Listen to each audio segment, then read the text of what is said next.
Ici les brasseurs d'opinion et de vision. Les rencontres de l'air. Bonjour Marie.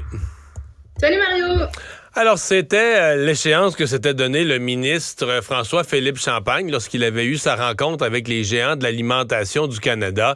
Il avait dit à l'Action de grâce, là, je leur demande un plan, puis à l'Action de grâce, je veux voir une stabilisation des prix. La première journée, il disait, je veux voir les prix baisser. Après ça, il s'est rendu compte que c'était peut-être un petit peu optimiste, que si on obtenait déjà une stabilisation des prix, ce serait beau. Hier, il a fait sourire des gens. Il a dit, ben, là, j'ai regardé les circulaires là, pour le week-end, puis déjà, j'ai l'impression qu'il y a de l'amélioration. Est-ce qu'il rêve en couleur? Est-ce qu'il travaille fort et c'est utile? Comment tu vois sa démarche? Mario, t'es tellement bon, t'es tellement une bonne personne de dire ça fait sourire des gens. Je pense que ça a vexé aussi des gens. Tu sais, ma tante qui suit les circulaires depuis 40 ans, elle l'a pas trouvé brillant d'ouvrir ça en disant, mon Dieu, j'ai annoncé quelque chose hier. Puis déjà, les ailes de poulet cette fin de semaine sont en rabais pour l'Action de grâce. C'est ridicule. Ben moi, aujourd'hui, j'avais quelqu'un qui suit les circulaires et qui m'a dit, les circulaires de l'Action de grâce, il y a toujours telle affaire, le jambon, il y a des classiques de l'Action de grâce, puis ils les mettent en vente la semaine d'avant. Fait que le ministre Champagne, il savait juste pas ça, là, tu sais. Mais non seulement ça, Mario, mais tu vois, moi, j'ai ma sœur, moi, qui a travaillé pour un grand marché d'alimentation, qui me disait que ces circulaires-là, elles sont déterminées des mois à l'avance, là. Tu sais, c'est des deals qui sont faits. C'est pas la semaine passée qu'ils se sont retournés de bord puis qui ont dit hey, chop, chop, chop, on ramasse 2-3 ailes de poulet, puis des fraises puis des cerises. Puis là, tout d'un coup, on les met en spécial. T'as des gens qui s'occupent de ça à temps plein, faire un espèce de cycle de rabais puis de faire des deals avec des fournisseurs. C'est ça, parce que ça, c'est arrangé avec le fournisseur. Le fournisseur et le détaillant sacrifient chacun un bout de leur cote cette semaine-là pour dire, là, on pousse le produit. Donc, c'est ça. C'est un produit ça. d'appel. Produit d'appel, là, cette semaine, c'est ça qui va être en spécial, que les gens vont venir parce qu'on a mis un produit, tu sais, les brocolis à 2 pour 5$. Puis là, les gens qui veulent vraiment ça vont venir. Puis là, ben, vont faire le reste de leur épicerie de cette façon-là. Donc, tu sais, je l'ai trouvé un peu... tu sais, je dis, bon, tu sais, c'est galvaudé là, quand on dit déconnecté de la réalité, là, mais M. François-Philippe Champagne, de toute évidence, il n'a peut-être pas ouvert beaucoup de circulaires dans sa vie pour être... Ou, tu sais, ou c'était de la comédie, mais tu sais, je ne peux pas croire qu'il disait « mon action, elle est efficace aussi rapidement ». Tu sais, je comprends qu'il y a eu des discussions avec les grandes bannières, puis là, il y a des choses qu'on ne sait peut-être pas, puis il y a des discussions qui ont eu, puis il a l'air d'être porté par un enthousiasme, tu sais, il est porté par un enthousiasme naturel au quotidien. Ça, oui. Ça, on le sait. Ben, c'est bon, c'est rafraîchissant. Mais il y a un moment donné, il faut être réaliste aussi. Tu sais, je pense qu'à court terme, moi, je ne m'attends pas. Cette fin de semaine, on oublie ça. Là. Ça ne fera pas de différence. Est-ce que ça va faire une différence d'ici Noël? Je ne pense pas non plus. Tu sais, il a dit on brasse le pommier. Bon, peut-être que ça fait une différence, mais encore là, Mario, tu sais, moi, je pense que ce que je trouve, comment je dirais ça, tu sais, un peu dommage dans l'approche. Je trouve ça très volontaire de sa part de vouloir faire une différence dans le portefeuille des Canadiens. Mais ça reste qu'on parle de stabilisation des prix, pas de baisse des prix. Puis là, les gens sont pognés un peu à la gorge, tu sais, avec les portefeuilles à côté. Ça reste que même s'ils arrivaient à stabiliser les prix, ce qui serait bien, ça coûte pas moins cher dans 2 mois, dans 3 mois, dans 6 mois, là. Ouais, mais la façon dont fonctionne l'inflation, c'est que les revenus vont monter. Là, tout le monde va avoir des augmentations de salaire. Les plus mal pris, moi, je trouve, c'est les rentiers, jusqu'à un certain point. Mais les gens vont avoir des augmentations de salaire.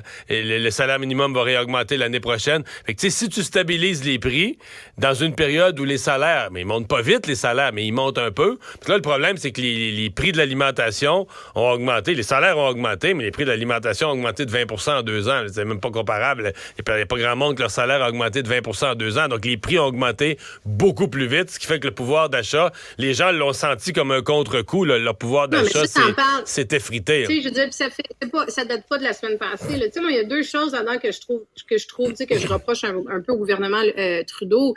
C'est que tu as l'impression que là, au mois d'août, là, ils se sont rendus compte tout d'un coup que le panier d'épicerie coûtait cher. Ça fait comme au moins, là, tu me diras dans ton entourage, là, mais moi, ça fait au moins 2 ou 3 ans que ces genres de discussions qu'on a commencé à avoir dans l'entourage. Et, la livre de beurre, t'es sur le point d'hypothéquer ta maison pour pouvoir l'acheter parce qu'elle est rendue comme 8,99. Ben, Marie, allons-y avec les statistiques. Le pic de l'inflation, le mois où l'inflation a touché le sommet, c'est juin 2022. Donc, ça fait, dans le fond, ça voulait dire que c'est de mai à juin. Fait que, tu sais, ça fait comme quasiment 18 mois qu'on a touché le pire de l'inflation. C'est sûr qu'il y a un délai, là. C'était le printemps 2022. C'est comme s'il s'y attaquait. Il s'y attaquait en plus de ça, où le moment, ce qu'on comprend, ce que les experts nous disent, c'est que cette inflation-là, elle commence un peu à se stabiliser. Donc, c'est comme coucou, je viens. Mais je trouve qu'encore là, dans le message, dans l'espèce de spectacle qui a été fait, de je convie les 5 bannières, j'invite les médias. Moi, je pense que ce qu'on entend quand on voit ça, c'est « Ouh, ça va peut-être donner un break à mon portefeuille. Est-ce que le gouvernement est en train de s'occuper de moi, puis ça veut dire que mon épicerie avec mes 2 enfants, mes 3 enfants, ou comme personne seule, où ça me coûtait, je sais pas, 150$, ça m'en coûte 300 aujourd'hui. Ça va peut-être faire une différence, mais c'est pas du tout ça qu'il est en train de dire. Il est juste en train de dire, je vais freiner peut-être la hausse, mais pas je vais diminuer les prix. Donc, mais il dit... je pense qu'il va faire beaucoup de déçus, Mario, là. Oui, mais à sa défense, il dit aussi, ce matin, je l'ai fait en entrevue, il me dit, je peux pas promettre des miracles aux gens, là, mais moi, je suis le ministre de l'Industrie au Canada, je les ai convoqués, je les ai mis sous surveillance, je leur ai demandé des plans pour baisser leur prix. Il dit, si moi, je le fais pas, qui va le faire? Il dit, moi, je fais mon possible, je fais ce que je peux avec les moyens que j'ai, et si je le fais pas, qui va le faire? Donc, comme tu dis, c'est un ministre qui a un bel enthousiasme, qui est bon en entrevue, qui plaît au public parce qu'il parle au monde, il parle simplement, puis tu le sens engagé émotivement dans ce qu'il dit. Je pense personne. Est-ce que quelqu'un vraiment s'attend à voir les prix, là, tu sais, dire baisser de 5, 10, 15% qu'on va le voir? Je pense que non. Je sais pas jusqu'à quel point... Dans le contexte, le gouvernement lui-même... Non, moi, je reproche pas qu'il ait fait cet exercice-là. Puis, tu sais, on a vu la France, entre autres, qui ont fait... qui ont fait un exercice pas similaire, mais qui ont eu qui ont eu des effets positifs sur le gel des aliments. Puis on le sait, là, ça coûte cher, les aliments au Canada, pour toutes sortes de raisons. Je lui reproche pas du tout de faire l'exercice. Je pense qu'il pourrait regarder aussi dans sa cour. Je dirais, il y a encore de la TPS sur certains aliments, sur certains biens essentiels qui pourraient être révisés. Où là, le gouvernement peut dire, moi, je vais faire ma...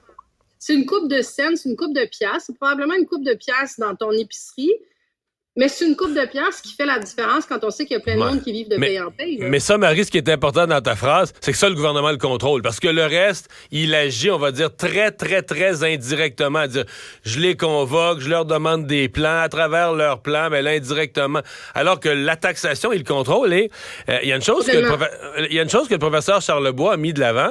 Tu sais qu'avec la réduflation, c'est-à-dire le fait qu'on met moins de chips dans le sac, moins de biscuits dans la boîte, plutôt que d'augmenter le prix, on se rend compte que si on augmente le prix, on va assommer le consommateur. Les gens de marketing se disent on est mieux d'en mettre un petit peu moins dans le sachet, un petit peu moins dans le paquet. Les gens s'en rendront pas trop compte, on va le laisser au même prix, puis ça va passer mieux. Et donc, il y a certains produits, parce que, tu sais, la TPS, elle a dit, nous, on taxe pas la nourriture en gros, mais on taxe la portion individuelle. Alors, dans certains produits, il y a tellement eu de réduflation, on a tellement réduit la portion que c'est passé comme une portion individuelle, c'est rentré en dessous des seuils prévus par la TPS. C'est un peu compliqué ce que j'explique, là, mais on est rentré dans les portions, le nombre de millilitres ou le nombre de grammes qui sont d'une portion individuelle. Donc, il y a des produits qui sont devenus taxables parce que le fabricant nous a réduit la quantité qu'il nous met dans la boîte. Ouais. Le produit est devenu taxable. C'est le fait que... Le principe de la taxation, pour faire quelque chose de simple, si tu achètes 6 croissants, ben c'est pas taxable. Tu payes pas de taxe. Un, c'est taxable. Parce que ça devient une portion individuelle. C'est ça. C'est ça. C'est ça. Donc, il y a des fromages. Si tu achètes un petit fromage emballé d'une portion parce que tu as une petite faim, il va être taxable. Si tu achètes une barre de 250 grammes, elle ne sera pas taxable. Mais si ta barre de fromage a diminué à 200, puis à 180 grammes, puis à 170 grammes. Ben là, à un moment donné, dans la loi, c'est ça, la loi sur la TPS, elle a mis un nombre de grammes. Fait que là, oups, tu passes juste en dessous, puis ton morceau de fromage devient taxable. Donc là, le consommateur se fait réduire sa portion, puis à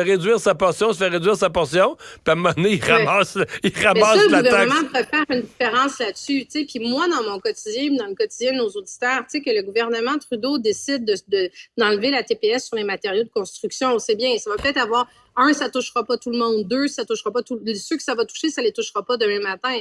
Mais s'ils font un ménage dans cette TPS-là aussi, ils disent, écoute, on sait qu'on en a pour 2-3 années encore difficiles, on va donner un peu de répit d'une coupe de pièces à droite à gauche, on enlève la TPS sur ces produits-là. ben ça vient faire une différence dans la vie de tout le monde demain matin, là. Ouais. Hey, Pascal Bérubé, visé par une enquête de la commissaire à l'éthique. Certain qu'il doit pas aimer ça parce qu'il a été, lui, un peu là, pour le PQ ces derniers temps, l'espèce de... un peu comme Éric Kerr l'avait fait pour la CAQ, là, l'espèce de gendarme qui accuse les autres en matière d'éthique. Le jour où ça te revient, même si à première vue, tu dis « Ouais, c'est pas si grave », c'est étonnant pareil, là. Ben, c'est étonnant pareil. Puis, tu sais, juste pour expliquer le contexte, dans le fond, c'est que Pascal Bérubé, député de Matapédia, a envoyé un courriel à des militants dans le cadre de la campagne électorale pour aller chercher des fonds électoraux, puis il l'a envoyé de son adresse courriel de l'Assemblée nationale. Il y a un règlement qui est très, très clair dans le code d'éthique et de déontologie de tous les parlementaires. Puis ça, on reçoit ça là, quand tu arrives jour 1 comme député, là, on t'explique tout ça. Puis en gros, ce que ça dit, c'est que toutes tes ressources de l'Assemblée nationale, tu peux pas les utiliser à des fins partisanes. Par exemple, un bureau de circonscription, tu peux le recevoir tu peux l'utiliser pour recevoir des citoyens, mais tu pourrais pas le recevoir pour faire des activités militantes, faire ton party libéral ou péquiste ou caquiste, peu importe.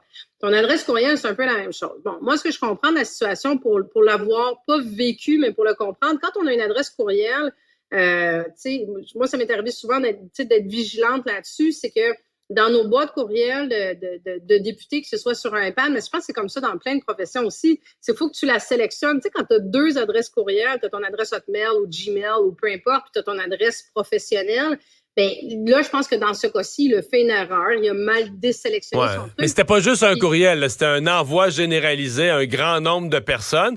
Et je vois que ça défend. Autant je trouve pas ça très grave, là, j'avoue. Autant je trouve que sa défense est incroyablement faible quand il dit « Ouais, mais moi, j'ai juste une adresse parce que... » On en parlait plus tôt ici à l'émission, excuse-moi, mais une adresse, tu peux te faire un hotmail à peu près en 20 secondes. Là. Faire une deuxième adresse... Ouais.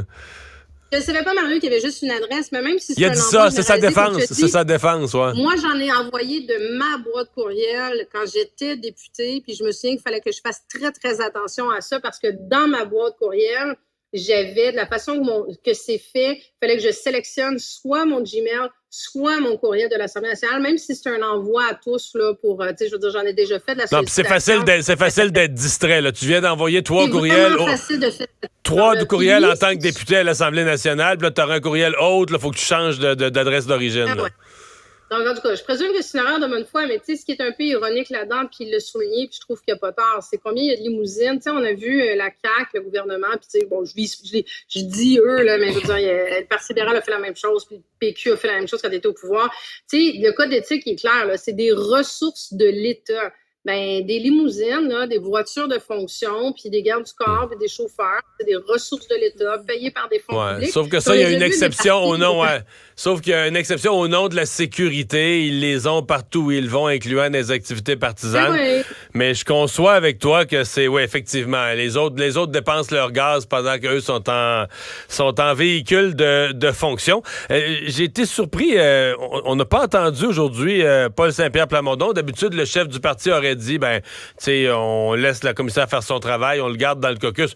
Je pense pas qu'il soit question de l'exclure du caucus du Parti québécois en attendant la conclusion de l'enquête ou quoi que ce soit. Oh non.